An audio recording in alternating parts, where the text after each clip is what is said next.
NTR arts banner పై బోలెడన్ని flop సినిమాలు తీశాడు కళ్యాణ్ రామ్. ఇప్పుడు ఆ బ్యానర్ ఆర్థికంగా నష్టాల్లో ఉంది. కిక్ 2 డిజాస్టర్ నుంచి ఆ సంస్థ తేరుకోవటానికి చాలా కాలం పట్టేట్టుంది.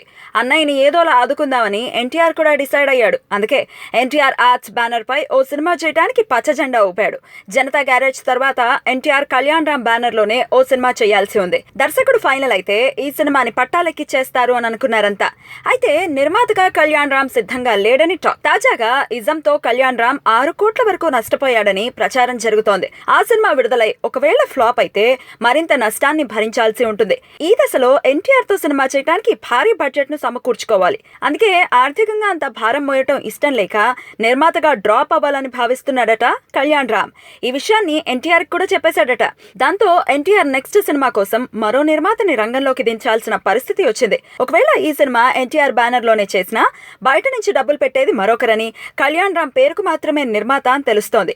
ఒకవేళ ఊహించని రీతిలో ఇజం సినిమా హిట్ అయి బయ్యర్ల నుంచి రెవెన్యూ వెనక్కి వస్తే తప్ప కళ్యాణ్ రామ్ గట్టెక్కడం కుదరని పని. సో ఎన్టీఆర్ కు మరో నిర్మాత కావాల్సిందే అన్నమాట.